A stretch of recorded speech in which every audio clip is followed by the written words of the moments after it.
Hello, this is Some Poor Choices, and welcome to Club Baroness Season 2, Episode 4, what I'm dubbing Some Poor Podcast. We are here doing the 2-on-2 tournament, Round 3 preview. Of course, as always, I'm the poorest of choices here with Bregan123 Hello. and Reborn Geigen. Why do we even invite this guy back? I don't know. I Because just get he's into the places. one recording. Oh, yeah. Okay, and with that, let's start our round 3 match discussion. Anyone actually want to do, or I'm sorry, let's look at the round 2. First one we've got is Affen Show and Orange Baby versus War Machine and Darcia. So I did this cast solo. I'll go ahead and introduce it. This match was towards the bottom of the table. Both these teams looking to climb their way out of deficits right now. And it was a pretty messy matchup. I don't think anybody's going to call that series clean.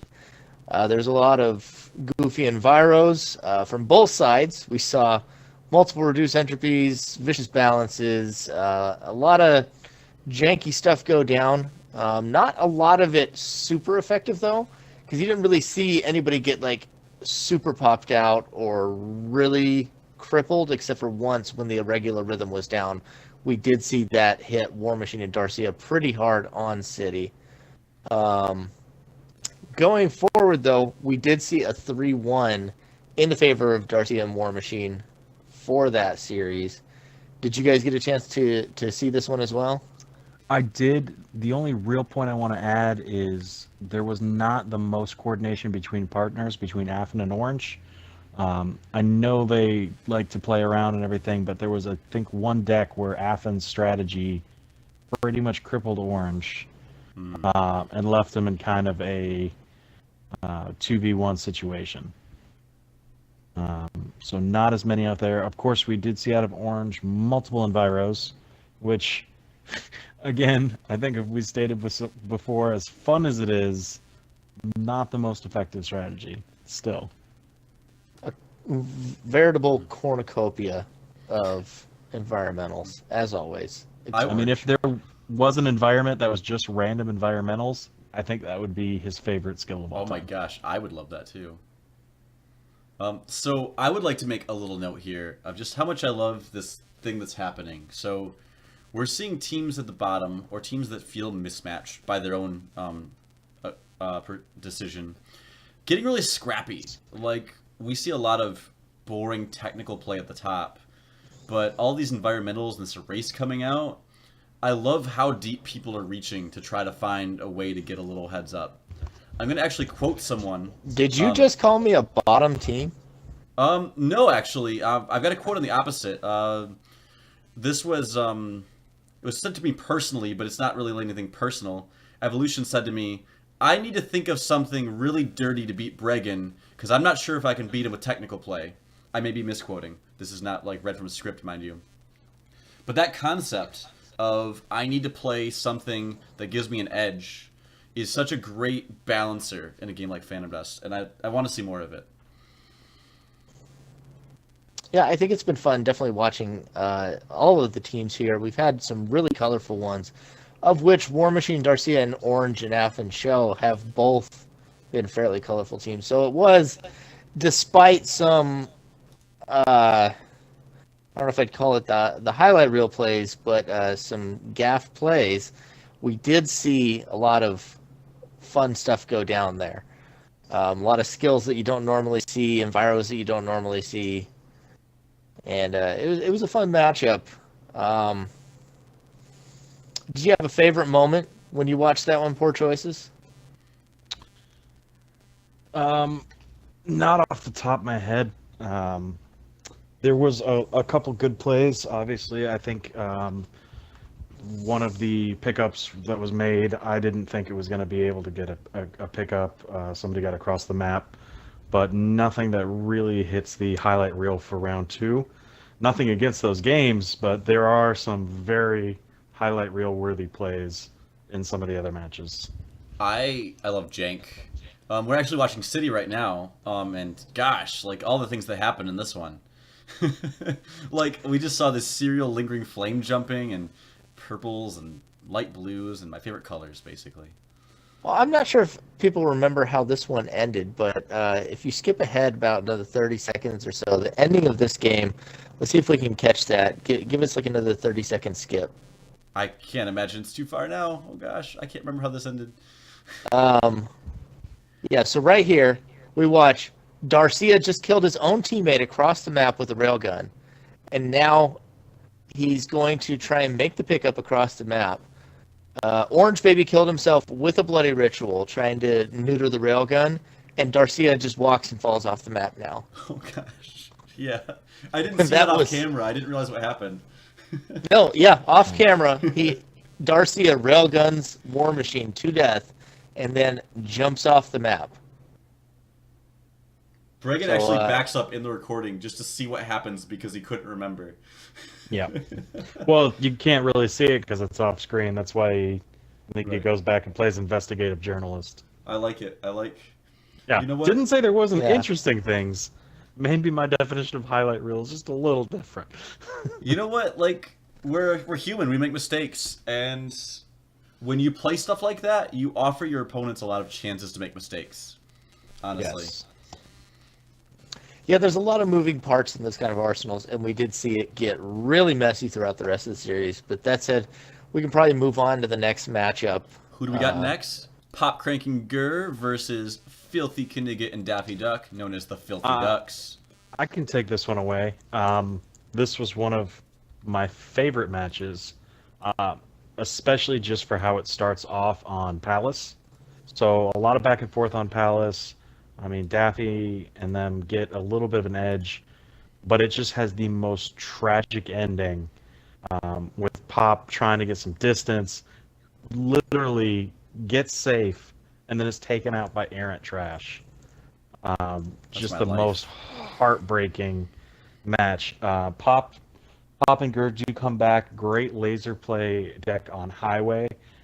They are able to get Filthy in a tough spot spawn-wise and pick them apart with those lasers pretty easily. Panorama, you see the Ricochet laser tagged up with a pin down deck. We do see some Dance to Death, but nothing's really able to get started with Pop and Gur just eating a bunch of tranced up and Tiger Strength up Ricochets for a bunch of damage. And then after the Pano one, we do end on City. Tough spot with Pop and I can't get past that crawlers right there. I'm sorry. Yeah. No, I remember that crawlers where he dashed. He literally it went over his head, and he had dodged the crawlers, and then he dashed down in order poor to guy. go meet They had it. some rough luck. But that I was gonna say that Palace match is full of stuff like that. Mm-hmm. I mean, there was about 6 times. I think it adds up to like 18 damage worth of just. Well, that could have gone easily another way. But that, I mean, that's what makes it such a fascinating match. Mm-hmm. The last one on City, I do think they were hampered a bit by having the far spawns, but Pop looks like he's going for a pop out deck. Really doesn't work. Soaks up a way too much damage, and Gur's not able to back him up from that back line and really get over to help in time. So all in all, very good matches. Like I said, a lot of heartbreak on Palace, but you know, a good match. Mm-hmm. I do want to talk to this concept of when you don't have a lot to help your partner and you've got like a shatter or devil trick, like whether or not you can do it and it will take the pressure off your teammate. There's so much to that, because sometimes they will straight up turn like bloodhounds at you, and sometimes your partner will die and you still don't have an attack. It's very interesting, the dynamic that happens there. I mean, I would see, like I'm watching right here. Like one of the things is like we see him. He shatters. He had time to get away from that Psycho Spear. He doesn't manage to cartwheel it. And then the other thing that I don't like is that he's not sitting with any attacks right now, which should be fairly obvious. And then Gur decides to like walk down from his base right into short medium range of both Daffy and Filthy while he's trying to pop. So he's standing next to his partner in short medium range. And he doesn't seem to have anything to really fight the two of them while he does that. So that was part of what I just felt like there wasn't coordination there. Like he needed to be firing from long range or something while he was in there causing chaos. Yeah. Well, see, as much as Reborn loves the jank decks and wants everyone to bring scrappy jank, I mean, their best match, or their best game of the match was on Highway, where they have straight up lasers and they're just throwing on the damage, the spam, and the angles. Not when they bring the jank over, where the pop out didn't really work the way they needed it to. So I'm just saying, sometimes it's not the way to go. Yeah, we've all used Flame Sword. Honestly, I've even succumbed to trying to use something really tricksy and it being less practiced and needing more practice. Hopefully this reinvigorates them to either practice the jank hard and be ready next time, or just play a game that we're comfortable with. Because I want to see either one happen. Hopefully not too much, but I'm biased here. Yeah, no, I want to see him mess you up. But we'll get to that later. Yeah, fair enough. All right, what do we have next on our list? Oh, speaking of the poorest of things. So we have Madman and Mirage playing these guys, Kamikaze Mario and some poor choices. Never heard of them. Bregan, have you heard of these guys? I have, but I haven't heard good things. That seems fair. So we do see, it was a fun matchup here. I got to cast this one with Davio. Did you happen to catch this one, Guinan? Yeah, I watched this right after you cast it. I was talking about Davio, how I like his casts. Wish you could see more of them. But yeah. Man, Aura Screws, that's like the nature. We're seeing it at the beginning on Palace, but I feel like it happened twice. Yeah, I think, if I remember correctly on this one, like, because we're watching it from Mario's perspective, we see him have pretty rough Aro starts twice in a row. However, each time he just quickly overwrites one skill, and then the world works out for him afterwards. So it doesn't end up being like he starts with like 1 or 2 aura like 2 or 3 times this series, but then everything just comes out nice and neat afterwards. I would again say we saw clean play out of Mario. As I say that, he eats a vibration blaster. So I was gonna say I love his what do I blasters on Palace. Like this is round 2 of Blaster Palace Party Pack, and man, he knows the angles pretty well. Well, the thing is he was getting a lot of good pot shots because Poor Choices was doing a good job. I'm sorry, I felt like I'd never say this sentence in my life. Because Poor Choices was actually doing quite a good job of being up in their face and engaging both Madman and Mirage simultaneously. Mm-hmm. If they're both focused on him, Blaster becomes a deadly tool that he can, pot shot with, and we saw him do quite well at that in this Palace match. Yeah, that's as they develop their synergy as a tournament team, that's something they really need to look forward to doing more, is developing roles. See, Choices is the perfect person for this. Everyone wants to hit him in the face. It's because that punchable face syndrome I have. So because he has a punchable face, you need a backline for him, and It's so true. Yeah, it's perfect. If you listen You to guys this sound Kamikaze. like my parents. But anyway, so this one, I do want to give credit to Madman and Mirage, though. I mean, this was a very tough 3-2. On Highway, I know I made some wrong calls or poor choices. Kamikaze was dealing all the damage, but Madman and Mirage really turned that around. A bunch of matches were very touch and go. I know Panorama was very tight. I mean, we made it all the way back down to Refinery. So it was not a give me by any stretch of the imagination. So I wanted to give them a lot of credit. We're not calling them out, but they had a lot of good cooperative team play there as well. I mean, 3-2 always tells me it's a good scrappy game. And Madman and Mirage have gone, I believe it's a 3-2 loss in both rounds. They lost 3-2 to Evolution and then 3-2 to Choices and Mario. So it's whoever they're playing in the lower half of the bracket. I don't have that in front of me right this moment, but whoever they end up playing this Savage round, and Ebony, but it could be really tough for their next round opponent. Yeah, definitely the most credit. Like out of the bottom of the bracket, they are ready to come up. They are ready to convert. All right, who plays next? Oh boy. There's a player named Jackpot. I don't know if you've heard of him. He fights the O brothers. Oh, this Gotrix Silent. That's these two. Oh my gosh, did they jump the jackpots? What do you think? Choices. I mean, we've got J-Pot and the Goat versus Nathan and the Wolf, and this match, if you're really only gonna watch one of them from round two, I don't know why you would. That seems like a very arbitrary rule to set for something. But if that is your shtick and that's what you want to do, this is the one you want to watch to be highly entertained. It is not so much a match as it is just a comedy. If you were watching it for technical play, this may not be the one. There are some technical things that I will highlight that in a sec, but jackpots all the way around. Silent is now infamous for them. Nathan and Wolf. Nathan does try out a jumper to try to get out of the jackpots. I feel like he jumps into more of them than would hit him if he was a cartwheeler. Gotrix picks some of the wrong arsenals. Some really good back and forth, though. I do want to give Gotrix begrudging credit. He makes a phenomenal play on Palace. Palace is basically a lost match. They hang the memory lapse. There's not much he can do. But he is able to get off both an Ice Sword and a Judgment and like really that turn that game around. It went from Nathan and Wolf closing out the series to Nathan and Wolf being on their back foot and unable to come back on highway. I really think that was the biggest turning point. And for Goat, who was far from being the GOAT of the match, after what happened with Sign and picking ricochet lasers and running around with it like a chicken with his head cut off, he really turned it all around. And Silent was able to come back, and they were able to close out Palace. All in all, a very fun match between both of them.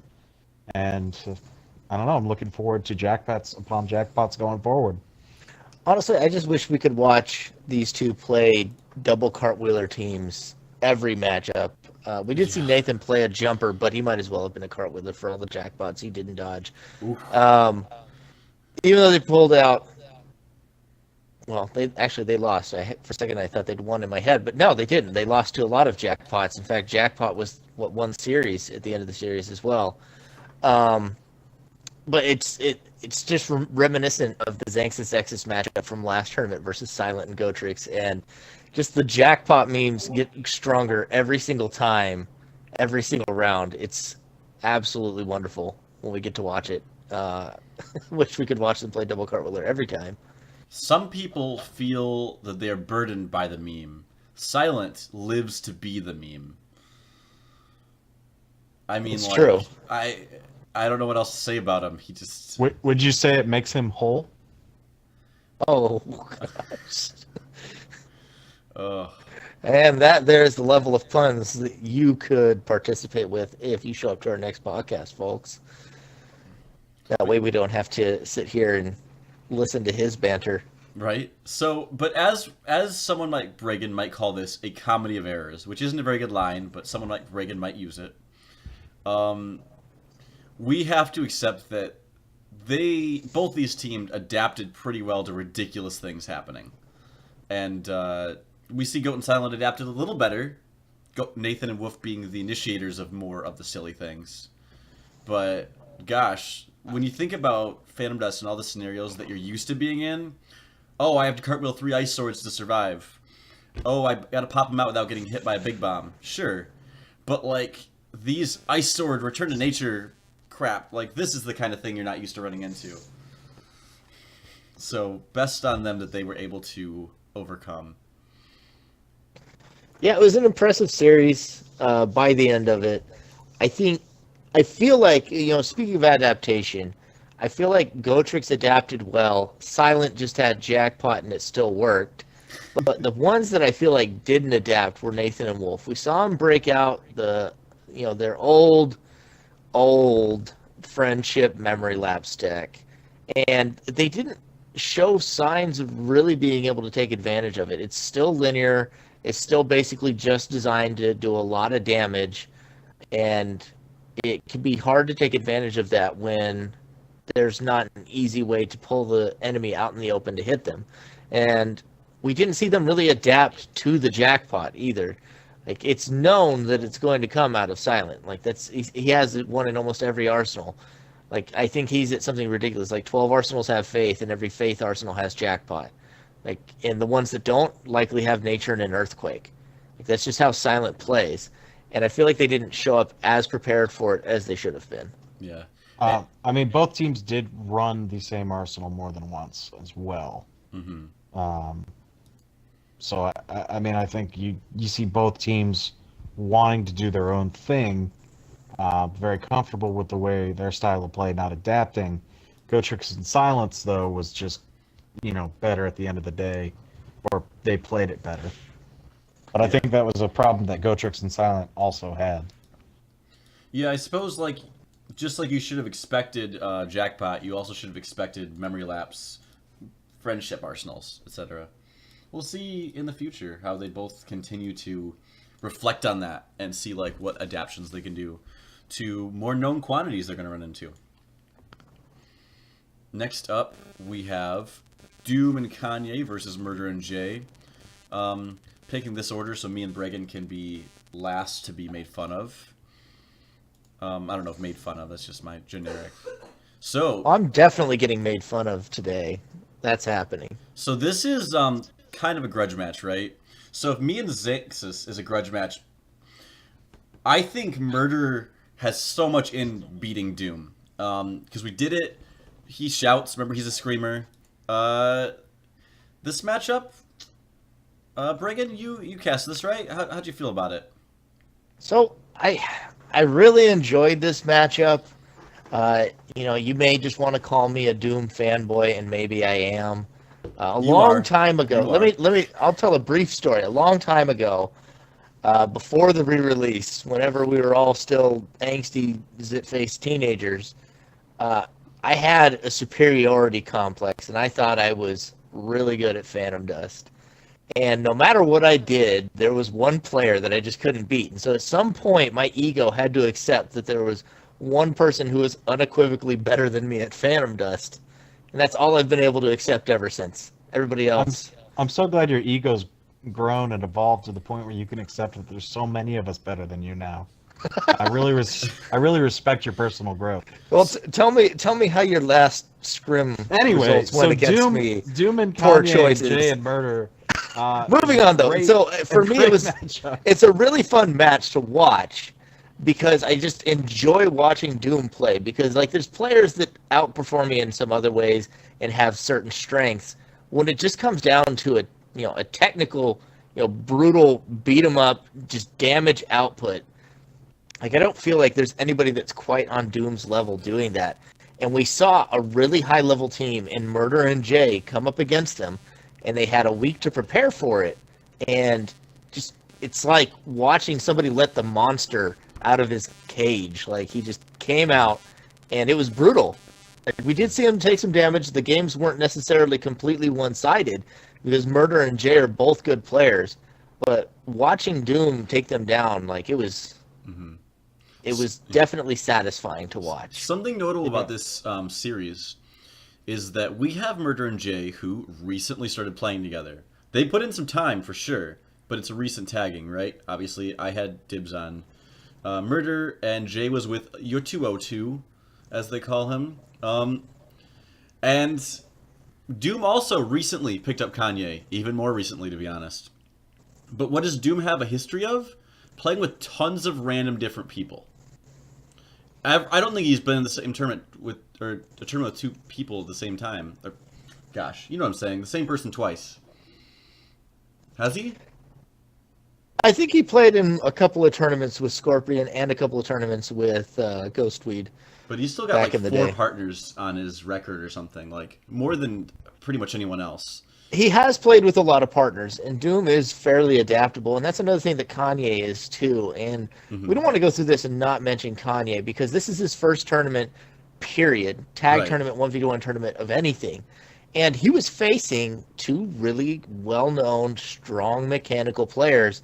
And while we did get to see Doom mostly dishing out the damage, Kanye didn't crumble under their pressure either. Kanye played a good technical game, and managed to keep himself alive and enable Doom to dish out the damage. We saw him use Dazzles, and I think he may have also used Frighten, or that might have just been the other team. But he kept them engaged a lot of the time. Yeah, that's kind of what I want to get to, is that Doom is a known adaptable quantity. Like, he's strong technically, he's easy to play with. Some players might be hard to tag with. You have to really change your playstyle. Kanye, I think, like him and Doom, do have a different kind of synergy. Is it the best technical play out of any two people ever? Possibly not. But they know how to make use of one another. And here's... Mm-hmm. I want to make my read on this one, and the biggest thing that I thought was the biggest predictor of the games, and you see it right there in the first match on lane, is just a lack of patience. So you see Murder run over with the rock shot to instantly try to put some hits down. Doom gets a dodge in and then throws the fire of Gehenna for big damage. So Doom, very patient, reacting, allowing Jay and Murder to really up the tempo, and then just beating them at their own tempo. And what I think Kanye did the best with is he brought that same. Does he spam 6 flame swords trying to catch Jay? No. He waits out Jay. They test each other a little bit, and then Doom comes in and deals most of the damage. The patient play style really allowed them to get some opportune 2-on-1s, and in the reverse, avoid a lot of 2-on-1s and a lot of tough pickups, which is not something that happened for Jay of Murder, especially on Refinery, where Murder was going down, and Jay was just subject to the 2-on-1 until he was ultimately taken out. And I think that patient play, whether Kanye did it on accident or on purpose, paired really well with Doom and allowed them to sort of just accumulate the damage and steal the tempo away. Yeah, we were definitely playing at Doom's pace this game. Like I said, to the record, Doom and Kanye adapted very quickly. I'd like to see where that goes in the future. Murder and Jay definitely still have the cred that they can recover from this and take out whoever they run into. I hope that's on Murder's credentials because, showed up super hard in the last tag. He didn't play in the 1v1, so I didn't see that. But yeah, we'll see what happens here, because this is an awakening. This is the first time in something like 3 months that Murder's lost a match. Yeah, it'll be interesting now to see them try and pick themselves back up for the next one. And I mean, just also we've already touched on it. Just the excitement. Doom is back, and he's got a competent partner. They're showing synergy, and they're already taking down top teams. I'm really excited to see where they end up by the end of the tournament when they have a little bit more time to gel. Because even already, they're scary. Yeah, for sure. So then we've got Bregan. Played a friend named Evolution with Sandal as his partner. Bregan This had series a monkey. didn't happen. This series happened. How many times, Bregan, have you wanted a series to not happen? How many times? I've said in multiple tournaments that Sandal is one of the last players I would want to have to play against. And, it happened. And it definitely happened. So I'm going to not let Bregan talk for a few minutes. Me and Choices are going to talk about this one, as it is only right, I believe. Choices, you saw this one, right? How'd you feel about these things? I saw it. I casted it. If you guys want a opinion so good that Evolution hated it, please go watch that match and my wonderful, wonderful commentary. I actually was a little surprised. Evolution and Sandal played things just a little bit more straight up than I anticipated, especially given that we didn't quite see their videos last time, and we just had rumors of some of the things they had tried. We really didn't see some of those decks with the Level Baton Vicious Balance or the Venom Drip combos. They came into it. I mean, there was definitely plenty of jank, but a little bit more straightforward. I think Refinery, though, was a very good match. You get to see both teams kind of running very similar jank. Bregan goes for the Hank spot, immediately puts down Accelerate, and just the capsule popping is gone right from the start. I mean, Evolution gets pop out quick. Monkey is keeping them occupied, soaking up damage, goes down. I mean, it kind of encapsulates the match. So Bregan, though, is waiting to pop him out, brings Monkey back. I mean, he's just running around. He does get the pop out. Yeah.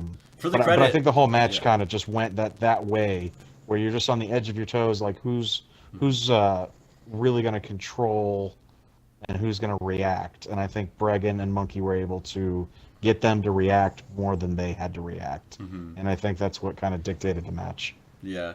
For Bregan here in this first game, actually, the pop-out, like, they had it solid, but I believe Bregan told me, he doesn't get to talk now, he told me that, I think it was, Monkey accidentally took one of his recalls with a violent change or something, and so he had to pop himself out to win, which means this was a really bloody numbers game, where if maybe there wasn't as much pressure, it would have been really clean. And I think that makes a huge difference. The pressure, I guess, right? So when you come up with these kind of plans from either team, you think of it in a vacuum.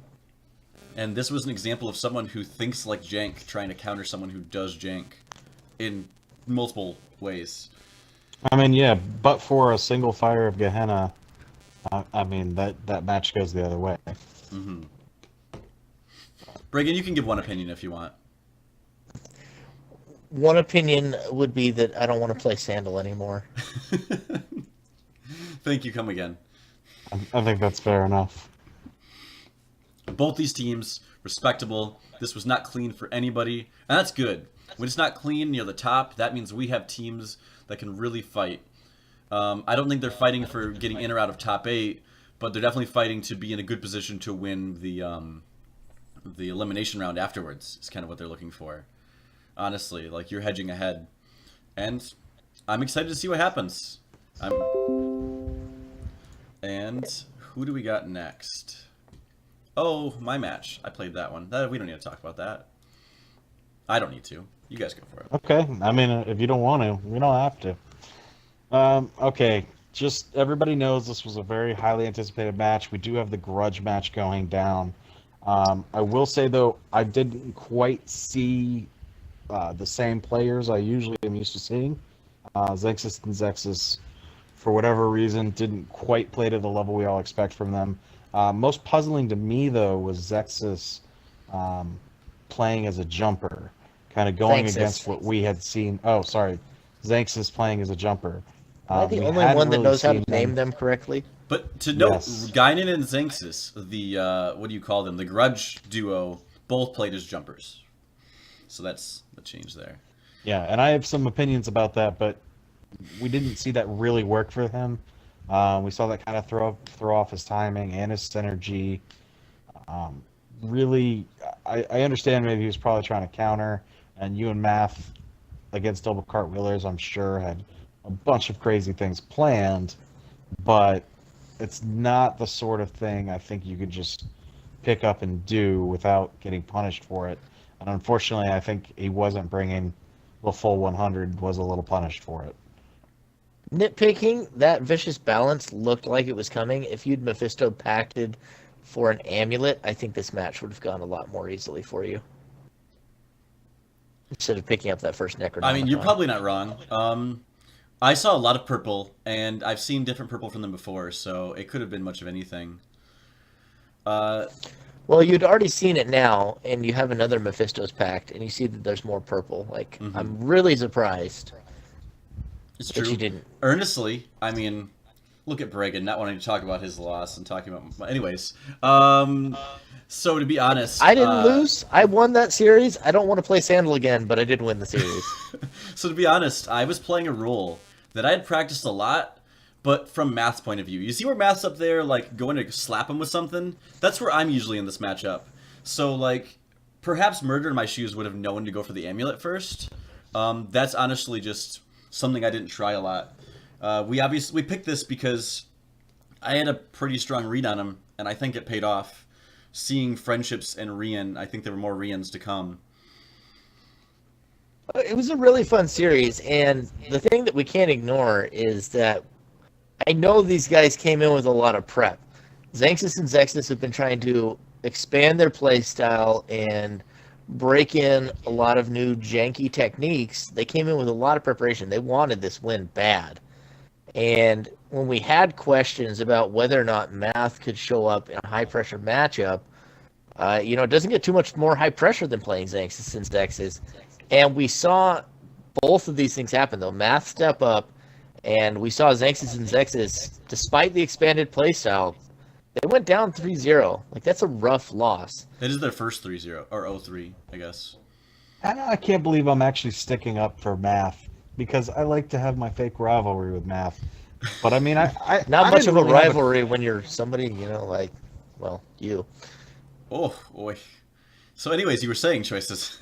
I mean, the truth really hurts. That cut deep. I did want to say, I mean, Math, I think, really showed up last time with Jokers and Sadistic. I realized how that game, the match ultimately set out, but even we were watching that from Reborn's point of view. I don't want to say he was a non-factor, but that series went the way it did. And you could see it in the periffs, you see it in the damage and the dodges and the pickups because of Math's play. So as far as him being solid, I mean, he's clearly pretty solid. So I understand the pressure is not the same from Joker's Sadistic as it is from Xanxes and Zexus, but I don't think we should have been questioning Math the way we maybe question someone who's not really done the tournaments, who's playing at a high level like Kanye. I think Math is a little bit more proven than that. But who would have guessed Math had proofs? Yeah, if I want to give credit, recognize that in this series, I am often sitting back doing very little. I put a lot of pressure on him by doing that. Obviously, I gave support, but, the pressure is there that he could end up being alone and get, out-Xanxed. Who doesn't get out-Xanxed? Didn't Math get 0-3'd by him in the 1v1? This is like a renaissance. Yeah, it's really interesting to see. Maybe the time of Math is back. See if he's able to reclaim his old title. Be interesting to see with this player. But you guys have played really well so far, and I do believe that finishes off, unless anybody else has anything they really want to add to this matchup. Yeah, the time of Math never left. Go take some STEM courses, people. All right, enough Math puns. I guess that should take us into our next round matchups.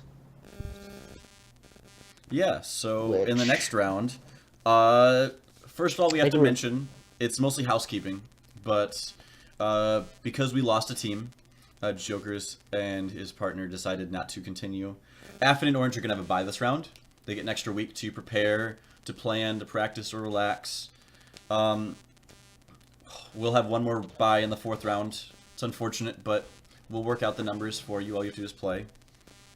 Next up, coming from the bottom, is Madman Mirage get to play Ebony and Savage. Now, this one for me, I'll start with this one. It's going to be a really fun one. We haven't gotten to see a whole lot of Ebony and Savage. Their first round matchup was surprise, it's doomed now. We know you were thinking you were playing somebody else, but here he is now. And we saw them go down pretty heavily to that. We saw some dirty tricks out of excuse me, I'm like choking over here. We saw some dirty tricks out of him, and it was a lot of fun in that matchup, but still, it ended up with a pretty clean 3-0 by Doom by the end of it. And then they got a forfeit in round 2, which was unfortunate. So we didn't get to see their matchup versus Jokers and Sadistic after the forfeit. So they come into this. They're a team that I'm really excited to see how they hold up against some of these other teams in the tournament.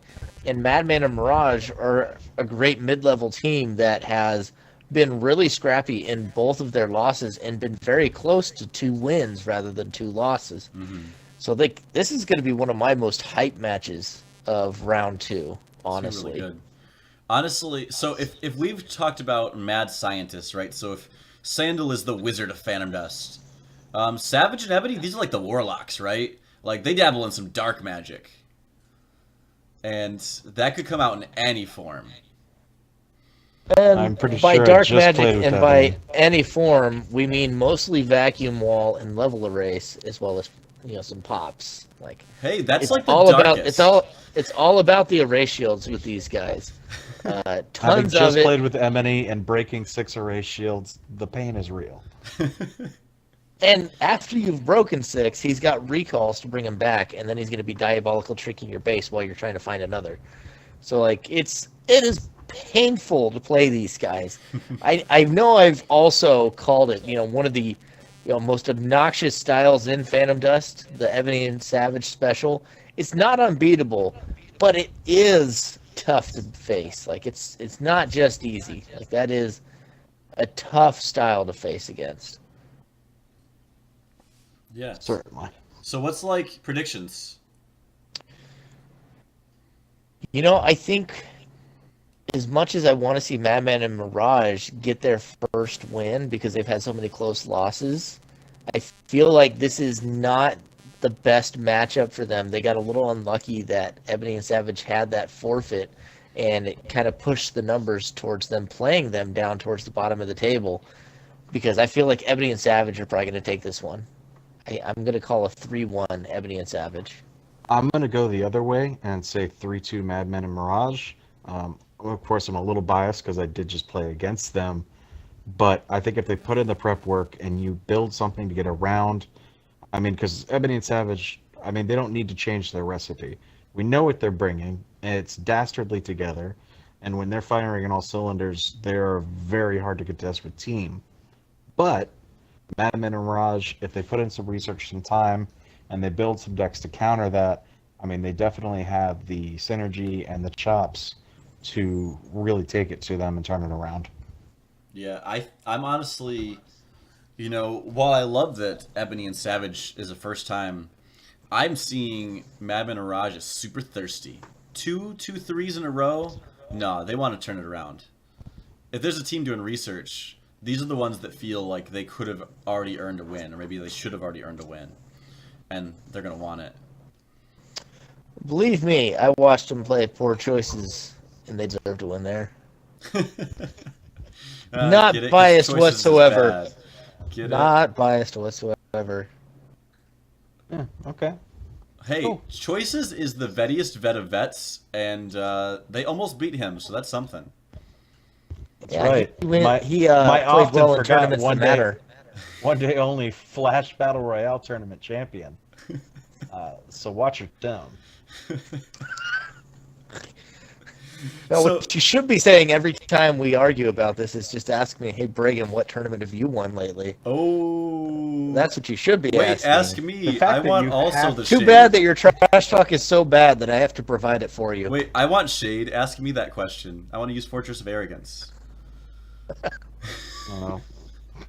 Anyways, throwing all his shade, trying to cry, weeping willow over here. so the next one is actually Choices in Kamikaze versus Pop Crank and Unstoppable Gur. Choices loses 0-3. Easy peasy.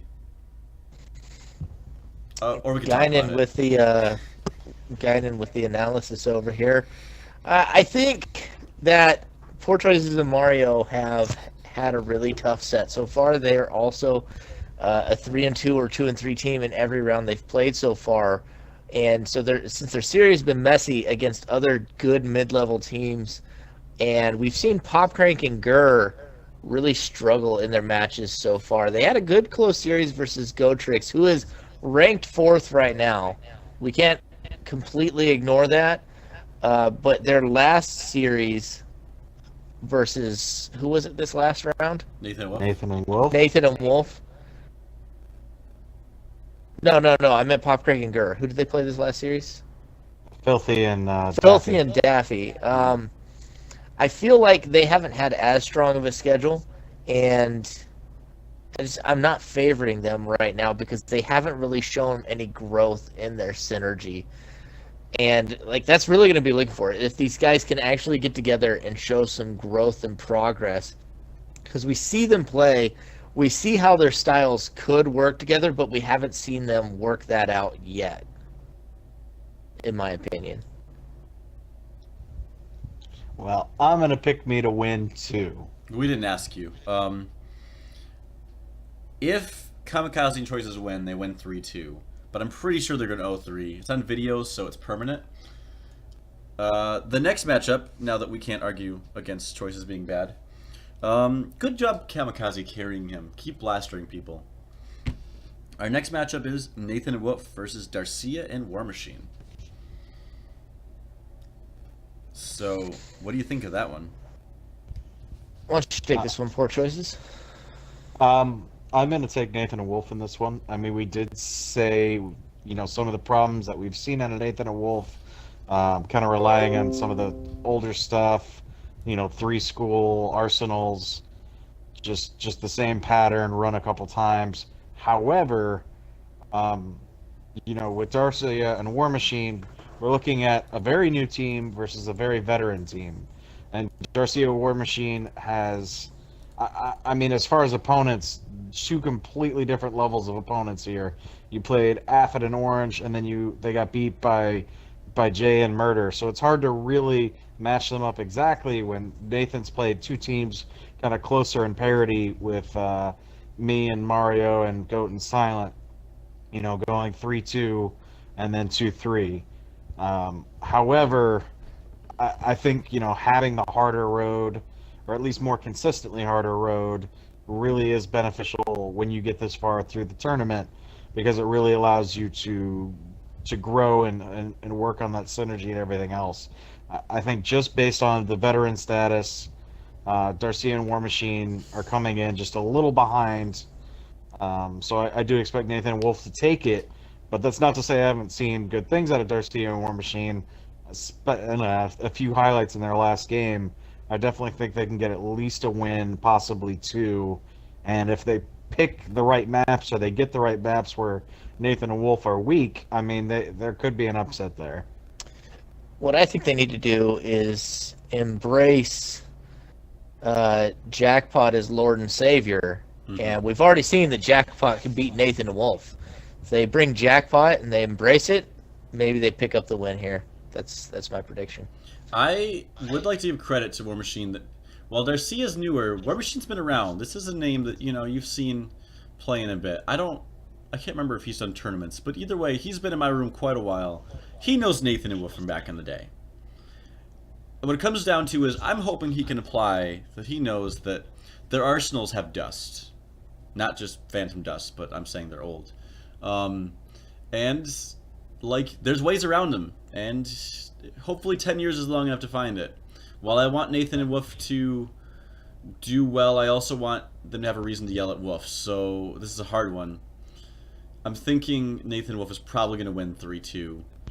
But I'd love War Machine to just be like, hey, look, this is what counters Nathan. And then we can give him crap. Yeah, I think if I'm going to go for predictions, maybe they can pull out a win if they do something a little bit more crafty. But I think Nathan and Wolf will be able to take the series. I'm going to go for a 3-1 in their favor, which will put them close to playoffs at that point. Yeah, for sure. All right. Then after that, we've got, we're at the top half now, Evo and Sandal playing Filthy Ducks. Evo and Sandal, obviously just getting out of nearly stealing a series from Bregan and Monkey. A notable feature, mind you, Bregan being a serial runner-up in tournaments, which sounds like a veiled insult, but really, how many other people are? Don't raise your hand because you're not there. So that says a lot. Filthy and Daffy, obviously pretty green, and we're gonna have to see. Well, I guess Filthy's been on for a while, but not made the high tables. He still can, but this is a big matchup for him. What did you just say? I would never want to play Sandal? Yeah, I would never want to play Sandal. I never did want to play Sandal. I never want to play him again, and I don't think they're going to want to play him afterwards either. But it's worth remembering that Filthy and Sandal were partners in the last tournament, so Filthy does have some insight, however vague it might be, into the mind of the mad scientist. So he's going to know at least a fair bit of the way Sandal thinks and prepares for a matchup. So he does have that edge going in. That's a fair point. But, However, Sandal also knows his play style inside and out as Yeah. well. And if they come in with the hard prep and Filthy doesn't make appropriate changes, like that could be really brutal if he knows what Filthy's going to play. I mean, Sandal could easily bring 2 guards of water. Of course, Filthy known for his Dance of Death arsenal. But this is one where I think you do have to give the edge to Evolution and Sandal. I mean, they did just have that heartbreaking loss to Bregan and Monkey, but this is definitely 2 teams that Bregan has beaten. But, other than those fluke wins that he's acquired, these are 2 very solid teams, probably looking to get revenge against Bregan and Monkey. Yeah. When it comes to preparation, a lot of teams are doing prep, but few people want the wins as much as Evo and know the game as well as Sandal. And together, they are a grindy team. Like, I say that in the best way. So, if Sandal remembers a way to beat Filthy, they're going to push it real hard. Because of that, I have a feeling, like, if I want to predict, I want to say, like, 3-1 Evo and Sandal. Though, I'd love to see, Filthy and Daffy bring something new. Evo and Sandal says they're playing for keeps. They're showing it. Yeah, I gotta agree. As much as I want Filthy to win this matchup, because I want Sandal as far away from playoffs as possible, because him and Evo are possibly the most evil team up of all time. It's like trying to think of an appropriate reference here. I've got nothing. Either way, it's absolutely atrocious having to play these guys. The further they are from playoffs, the better for me. So I hope Filthy is able to pull out the win, but I have to give prediction-wise to Sandal and Evolution. Yeah, don't plan for Evo to lose. He's surprised you before, like in the 1v1. Yeah, I mean, I'm tempted to pick him to lose because I think he'll win. But by picking him to lose, we helped him to win? I don't know. I can't keep up with it. But I do think Evolution and Sandal do have the edge and could go 3-1 unless Daffy and Filthy really dig deep and try to bring either the quick rush or something else entirely to really throw them off their game.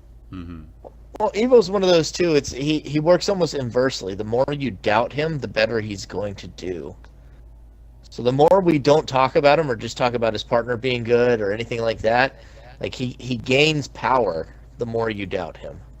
So Evo sucks. He only gets carried by Sandal, and they're not going to win this matchup anyway because Evo's the worst. Exactly. He does not belong here. So the next one up is this read right? Zexus and Xanxus versus Jay and Murder. Talk about grudge matches. Yep, I think this is my most anticipated match of this series. I think there's a lot of parity between these 2 teams. Of course, Xanxus and Zexus might have the bigger grudge with Reborn because he's more mouthy. But, I mean, Murder is definitely part of the grudge. He was on that team.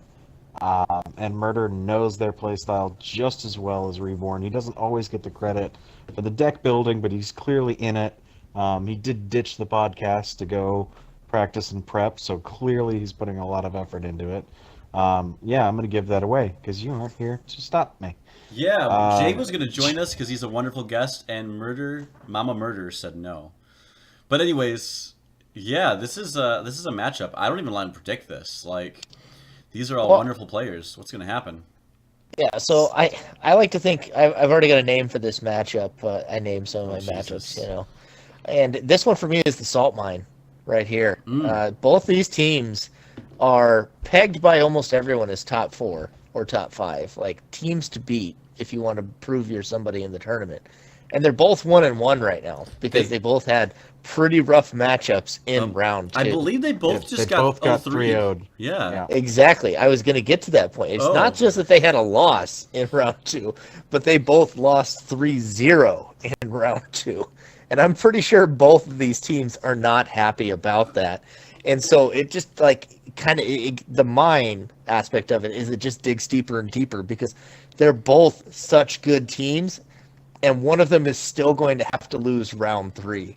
And the salt is just going to multiply over and over and over and over. And Yeah. I can't wait to see it go down because it's going to be probably a really exciting series. And whoever the loser of that series faces in round 4, may the Lord have mercy on their soul. Yeah, honestly, like these are teams that were 3-1 or better last tournament. Going already with a loss, a hard loss, and now one of them is gonna have 2. It's pretty harsh.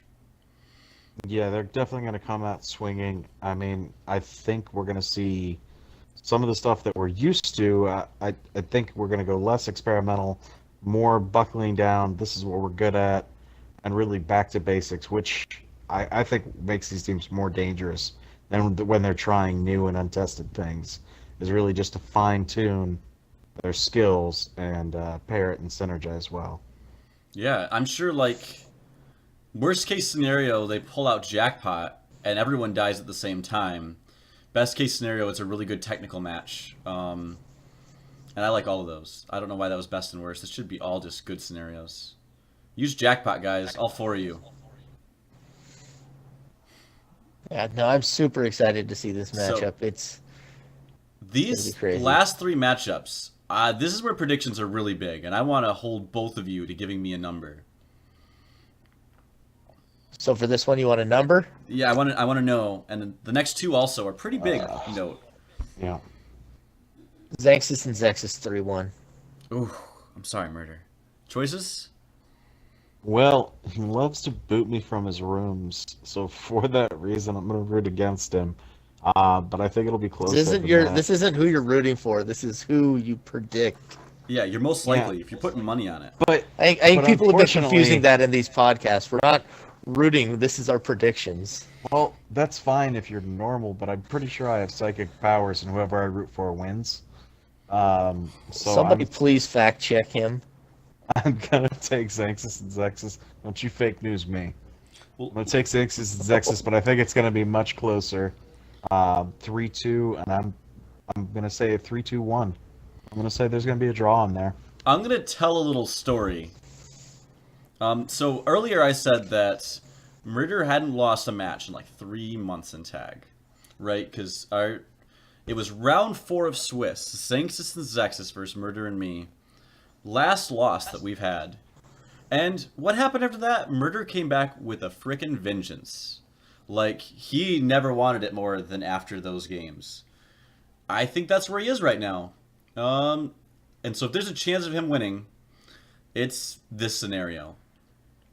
Xanxus and Zexus obviously want to win too, but I've already conditioned them to get used to losing. So they're not as thirsty. You've Pavloved them, huh? The logic on that one took us through a labyrinth of insanity I don't soon want to revisit. So what happens to Xanxus and Zexus if you ring a bell? They override a skill. But jokes aside, this is gonna be a real match. Some things that really factor into this for me. I know that Xanxus more recently switched to playing a jumper. He might change to a cartwheeler. He did for our sign match, I believe. But either way, he isn't playing 100% comfort pick. Jay and Murder are playing jumper wheeler as their always preferred style. Well, Murder used to play a cartwheeler a long time ago. And I think that comfort will help.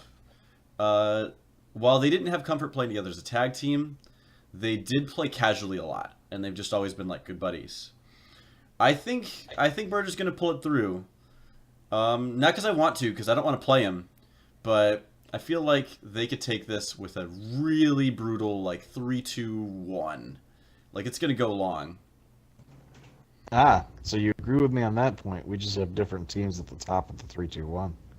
Yeah, I think it'll be long. I mean, Zexus and Xanxus know Murder pretty well now, too. So this goes both ways. Murder, just make sure you don't play this on your, like, low-carb day, okay? Anyways, yeah, that's a matchup. And whoever wins, we win as the viewers for seeing it. That's the analysis I know and love out again. And yeah, that's a matchup. So, Bregan and Monkey versus Goat and Silent. This isn't a matchup. I'm gonna So, give you so before. I was gonna, I wanna change this one around a little bit. So, I was gonna do a segment. I don't feel like it's ready. I want to do a this or that segment where I come up with a lot of just this or you have to choose this or Mhm. that topics. And the one that I was gonna do for today, I couldn't come up with enough of them when I didn't have enough time. But I was gonna say, you have to choose rock shot or jackpot. I want to make a really strongly worded opinion here, and it will be my answer to this or that. 15-minute 3-0 from Bregan and Monkey.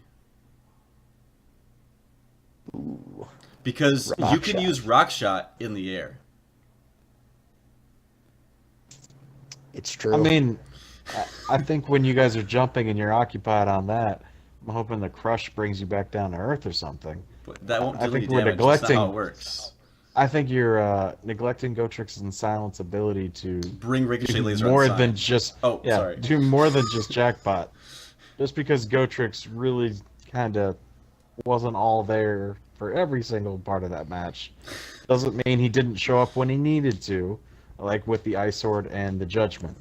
Um, so all jokes aside, I mean, we didn't maybe see all their strongest play, We but this is rewatched still a that, by the top way. level. He didn't pick up. I just want to give you on the record. He didn't pick up the Return to Nature. He just ice sorted him without getting rid of the Enviro.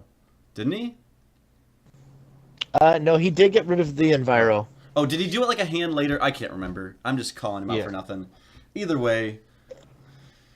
I think it you was are a calling him judgment. out for nothing. Oh, was it Judgment? He had a judgment, and then he also had it was either a purifier or return to nature in there, and that one he didn't because he could That's have what I'm still thinking gotten of. It was the second he one. still could have gotten rid of the stats, and he didn't do that. That's the okay. That's the thought I was thinking of, and that one could have happened. But I don't know. I feel like let's put it all on the table. Neither of these teams has played fantastically this tournament. They definitely can. They definitely should. They haven't. I think Bregan and Monkey's going to pick it up quicker. And I can agree with that. I think it's going to be really quick. If there's a salt mine, it's in Bregan's backyard. And if he does anything with it, he takes his vengeance out on Goat, his longtime friend from Potato Land. And yeah, it's gonna happen. It's not gonna be pretty. I don't know. What do you think, Choices? What's your record for this?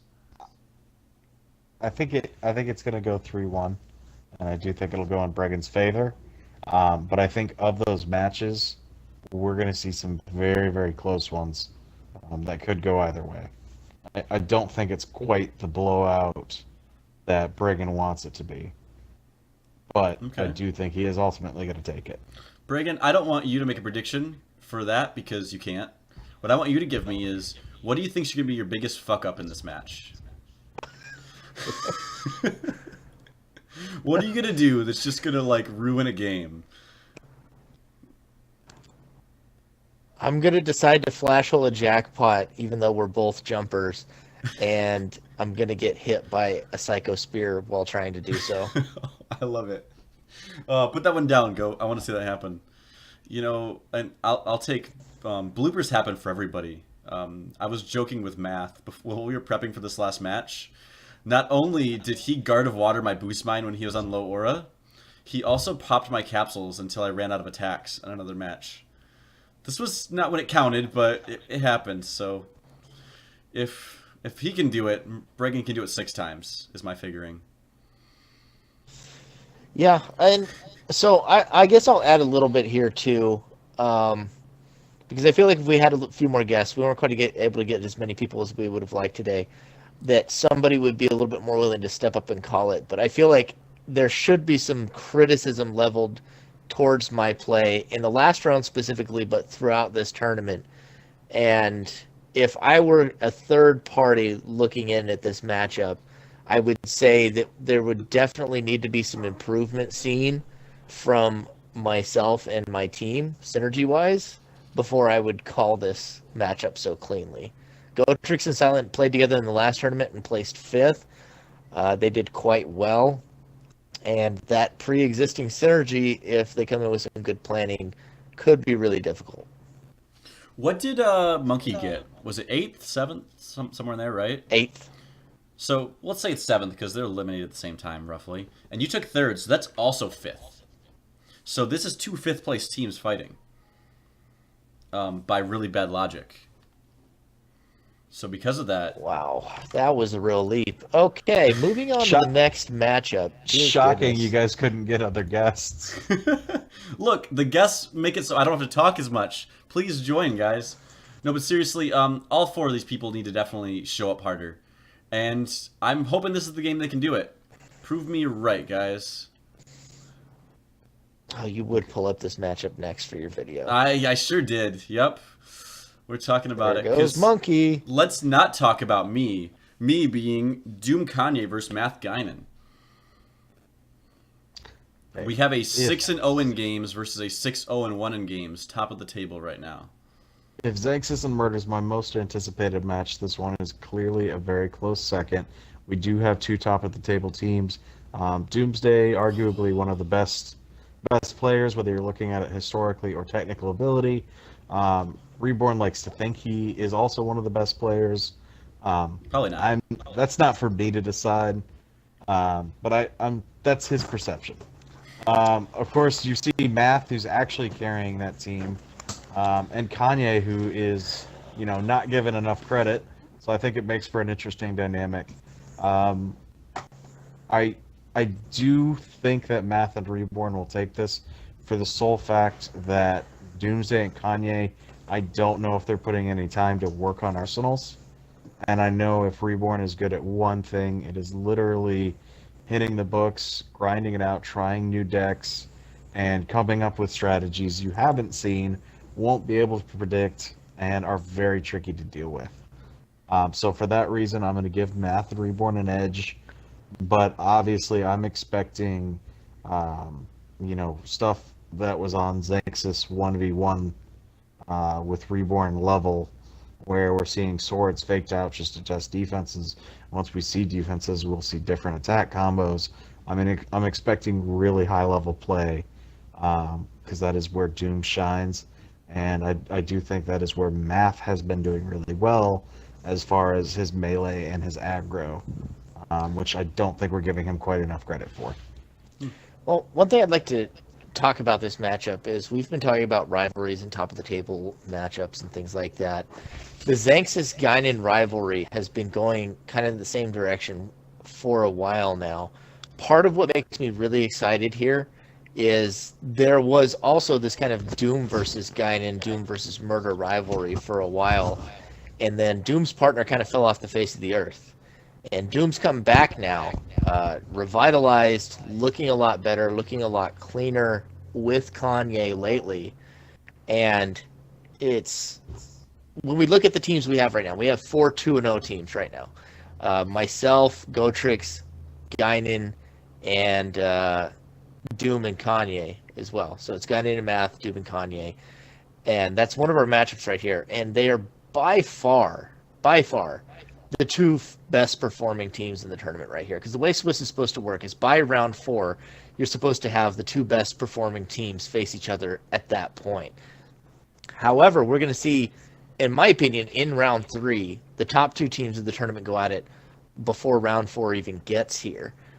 Whoever the winner of that, and then the winner of the other 2-0 matchup, that faces them next round is, I feel like this is definitely the bigger and definitely the better matchup to watch.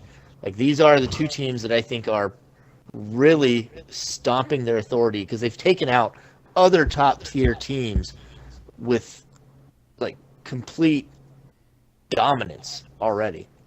And so I'm just really excited to see how this plays out now, because we've got, the Batman-esque prep style of Guinan versus the brute force, almost like, the Incredible Hulk there with Can it be Doom. Superman? Can it be Superman? Can we have Martha? No, there is no Martha, because then that turns into a lame I'm plot changing device. Kanye's name in the chat to Martha. No, there is no Martha. We are not doing bad plot devices. We're going to have an actual good story development here. We're not DC Comics, please. Oof. So I'm just gonna throw a couple things out here. Last tournament, I also played Doom in round 3, and it was probably like the big hype round 3 match, just like this kind of looks like. I also beat them round 3 last time. Oh, just on the down low, Kanye. You better carry some weight. Because, see, the Xanxus Guinan matchup, Xanxus won a couple of those. Doom hasn't.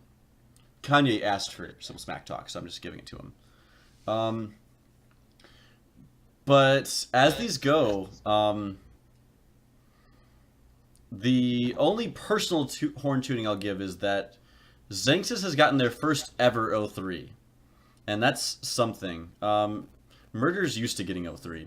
So, ideally, this is a unique situation. But realistically, you talked about Math doing really well. If I didn't do it enough, I'm going to go back and say it now. I gave tons of credit to Murder last tournament for carrying. Like, there are a lot of games where it was on his shoulders and he just did it. And, you know, Math very well has been doing it the same and could continue to. A lot of this comes down to not how many rock shots can I throw at Doom and how many times can he Psycho Shell it, but how hard is Math and Kanye going to come to the table? That's a question I can't answer, but... Kanye did teach Xanxus and Zexus everything they know. And I 0-3'd them. So you may have beat the Padawan, Yeah. but you've yet to face the Master, apparently. If Kanye's to be believed. That's true. That's true. Kanye's usually not to be believed, but I suppose... That's also true. That's a separate topic. So I want predictions. I guess let's move into the predictions. Yeah. Choices. I want you to tell me who you think is going to win, and then tell me what the other team would have to do to upset your prediction. I think Math and Reborn are taking it 3-1. What I'd want to see from Doom and Kanye specifically is more paired or themed strategy. I mean, we talked about their synergy. I mean, I highlighted particularly their patience, but I didn't see, you know, a set condition for win or a set built-in combination that they built in their arsenals together.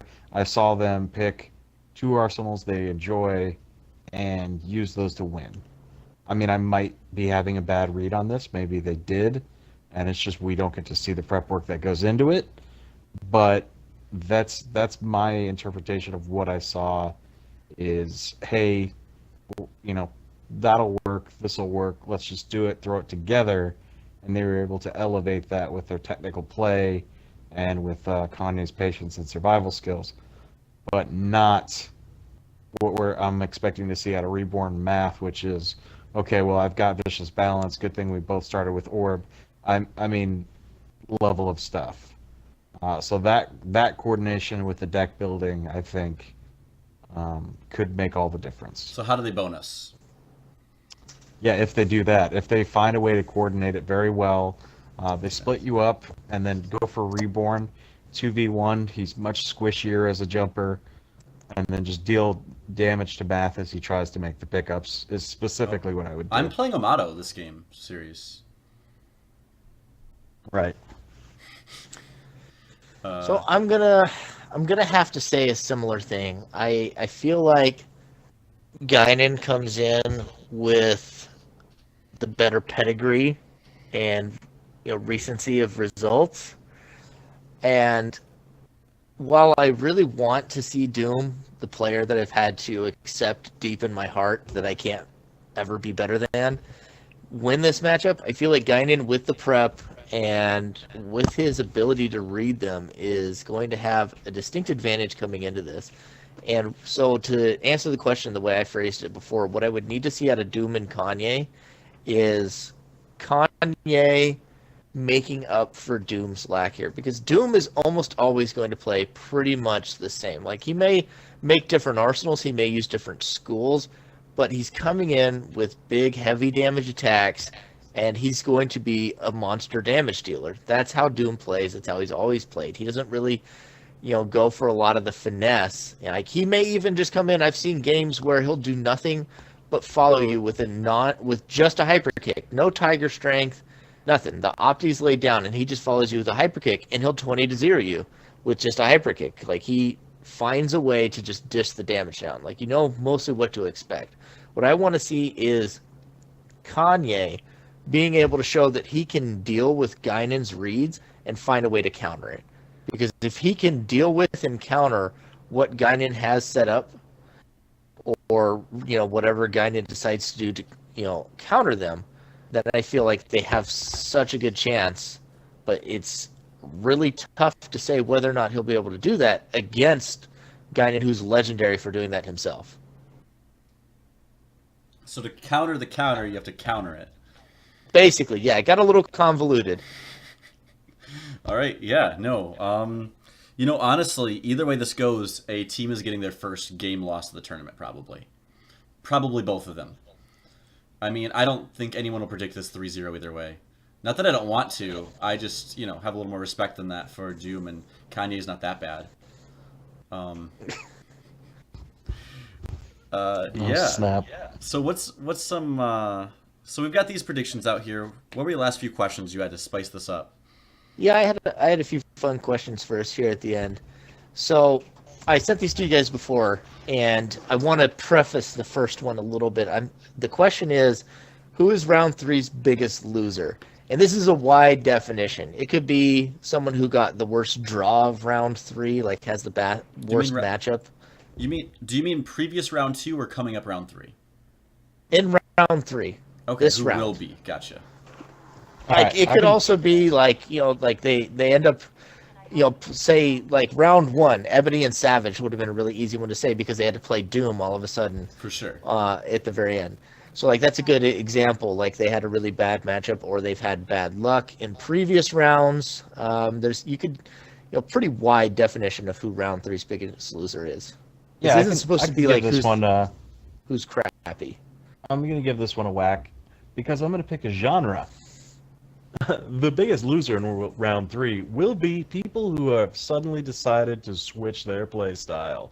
That's right, you cartwheelers who think you can jump and you jumpers who think you can roll. You can't.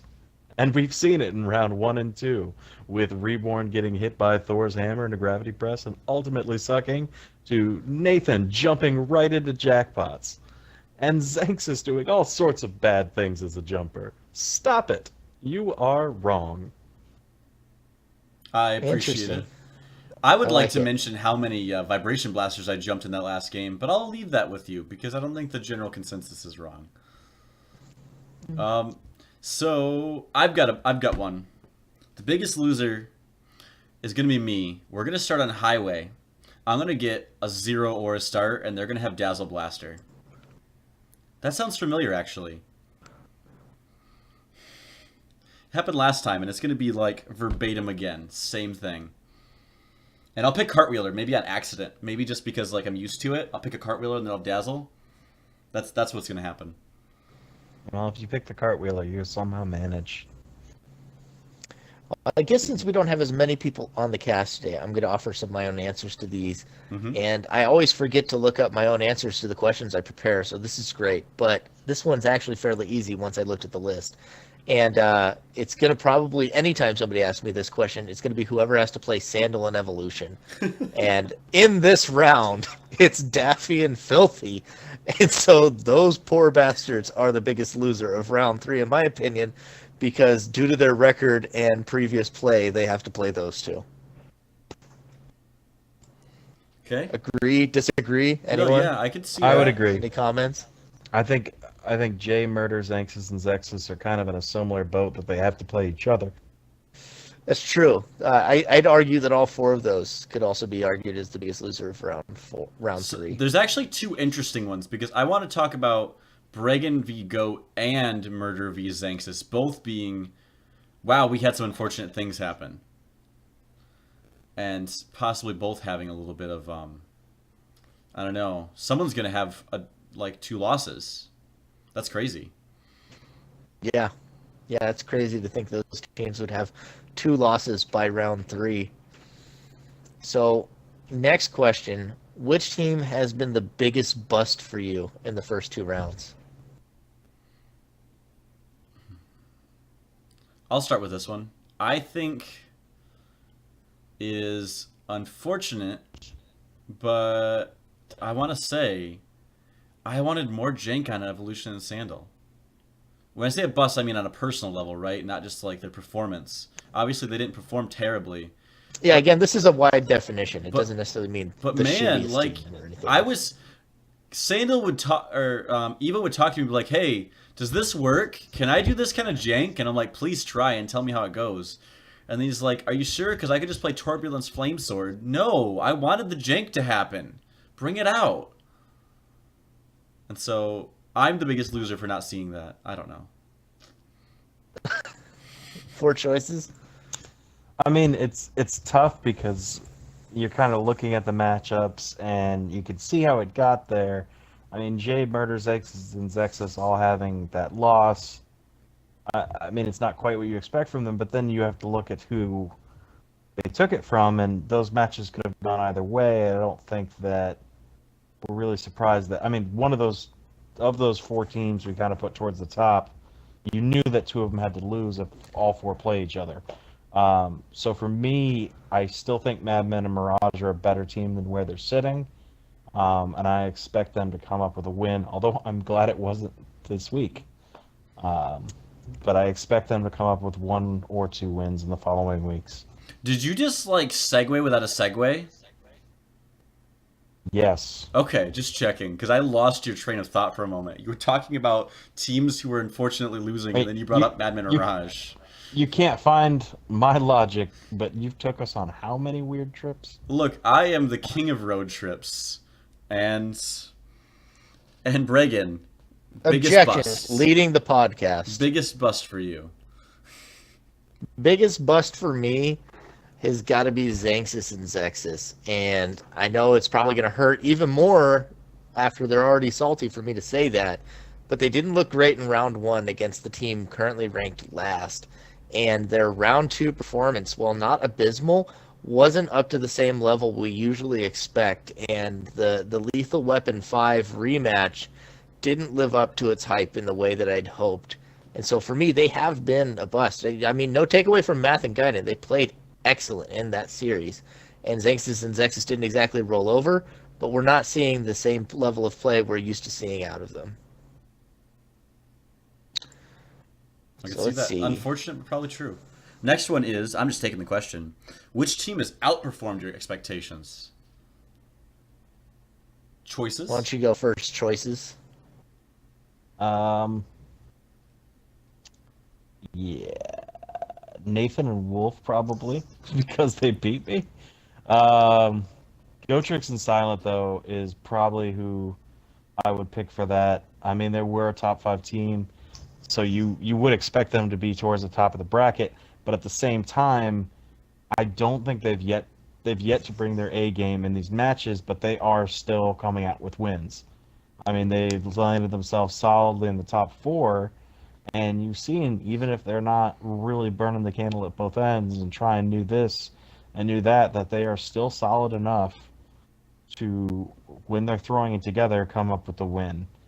And, I mean, we can make fun of the play and the comedy and the airs, but to basically have a throwaway match in the middle of your game by picking the wrong arsenal and still being able to come back really says something about the team kind of outperforming expectations, or at least what I would expect in that scenario. That's true.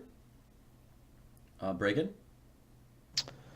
I would have to say Evolution and Sandal have been outperforming my expectations. Like, I expected them to be a fairly scary team, but those guys straight up almost rolled me just the other night. Like, it was close.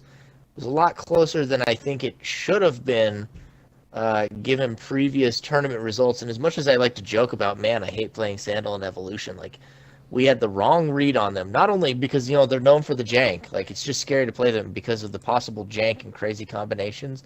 And that's why you usually don't want to play them. But then they had, like, this weird read on us. And when we played jank, they played Nasty Rush. And whenever we played, you know, some normal, you know, beat 'em up stuff, then they played their jank and still almost stole wins from us that way. And so, like, they really, really took us to town in round 2. They won their round 1 matchup. And I feel like they're heavily favored in their round 3. And so I've got to say, Evolution and Sandal have been outperforming my expectations. I can agree, if only because I expect nothing good out of Evolution. I mean, wait, is that what we were trying to say? No. I forgot. We're supposed to trash talk Evolution, and that's how he plays better. I completely take everything back. Daffy and Filthy have outperformed my expectations, and they're going to poop all over you. Actually, It's going to happen. so Daffy and Filthy were going to be my call. Why? Because who would have put these guys as a top 8 team halfway through the series? Halfway through the Swiss. Like, yeah, it's not been beautiful, but they've been spunky. I don't know if spunky is the exact right word, but yeah, they've I expected them to unfortunately come out much lower because of the history not being so thorough between the two. You know, Filthy, having unfortunate ends to the last Swiss, but I don't know, they could take that. Or if they didn't, they could definitely take the next one and definitely make top 8. I didn't see them for it before, but I think I do now. It's a fair point. It's true. They have been doing fairly well in the first 2 rounds as well. So, second to last question. Who is your MVP, not team, but player of round 2? Who had the strongest individual showing? Guinan? Math for carrying my butt. I mean, Pick somebody off your own team. Come on. No, I mean, but I'm so We're not happy. here to. We're not here to promote our own partners. Actually, it's Kamikaze. I really like his. He's had some terrible spawns. I mean, like worse than Guinan spawns in tournaments somehow, really. But he continually got it together, figured out how to build his hand without losing the integrity of the arsenal. Shot some crazy blasters from ranges right when he needed to. Like, he was the partner to have, in my opinion. What about you? Poor choices. Well, I mean, obviously I can't pick Kamikaze. I'm gonna go with. I mean, I talked up the team a little bit. I'm gonna go with Silent. I think we saw some good pickups, and as much as Goat did, we specifically saw Silent hold his own on Sign, really not get discouraged on Palace when he was effectively shut out from the entire match until that environment got taken care of. Really, even though we're knocking on him for throwing nothing but the jackpots, I mean, that still takes the ability to separate yourself from the match, which he did. I mean, whether you want to give Nathan and Wolf, chastise them a bit for letting him sit there in the corner. I mean, Silent was able to get himself space in multiple occasions, like Highway, where he's being pursued, and really throw down and use that skill at the appropriate timing to deal damage to the other team. I think in this round, other than maybe Doom, who was a primary damage dealer, I mean, I think Silent really carried the damage and brought those matches to a close. I agree. Silent's been playing really well in the past couple of matches, and I still, the same way I've said it in just about every time I've talked about their team, I'm still looking for Gotrix to step up his game. He did somewhat in this past series.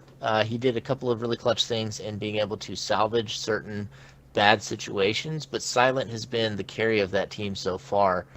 And the more that Goat steps up, the better I think they'll continue to do. And for my round 2 MVP, I know I told Guinan he couldn't pick him, but guess what? It's not the semifinals of the tournament yet, and Math still looks like a good player. Oh. He played exceptionally well, in my opinion, against Xanxus and Zexus as the primary carry against such a strong team, honestly. And you can't take that away from him. No matter how much you want to meme on him for his semifinal losses, Math showed up and stamped with authority on Xanxus and Zexus in round 2. He was playing ADC, and he carried. Oh, wow. All right. Last question for a podcast. Will the first place team in Swiss also win the tournament? And who is it? So you mean end of round 4, correct? Yes. So end of round 4, whoever's ranked first in Swiss, one, I want you to tell me who it is, and will they win the tournament after? So, being the math guy, by the way, unfortunately there's only 4 options right now, and that still gives you a lot. That's either Bregan, Go, me, or Doom. Choices? What do you think? Since I you're don't not- think so. I mean, those are the only 4 that can be the top. Yep, Well, and that's not a I'm complete even answer. I'm even saying that, with my prediction, that it's going to be Math, because I'm not going to go against the own predictions I made today. So the top is, for me, I'm only seeing Bregan and Monkey and Math and Reborn. And I believe, everybody expects a lot out of those two teams, but I'm finding out where they live, and so I don't know if they'll finish the tournament. Oh, I see. So based on that, plus I'm down there in the middle, so how can that be? Doesn't make any sense. So choices. No, honestly, you're very strong favorites. I think, but all 4 of those teams, especially, are the teams you'd expect to see in the finals. But I don't want to discount Xanxus X's J Murder and Evolution Sandal, who are teams I think could very easily not only wind up in the finals, but could take it given the right scenarios. So Who finishes first at Swiss, and you're saying they don't win the tournament? Yeah, because J and Murder, Xanxus X, and Evo Sandal cannot take first in Swiss. Correct. But you're believing that they're going to end up in the finals and take it. Which one? But that's what I'm saying. I think one of the teams at the top 4. I mean, I think if you looked at it statistically, or we wanted to weight this. You were talking guys, like a lawyer. I just want an answer. My answer is the teams at the top 4 are more likely to win, but I don't think it's going to play out that way, that straightforward. So I'm taking one of these teams with 1 loss, or possibly Doom, who I think is going to lose this week. Listen, choices. Playoffs is for closers. If you can't give us a real answer, you don't get to go to playoffs. I'm sorry. Oh. I think I gave a real enough answer.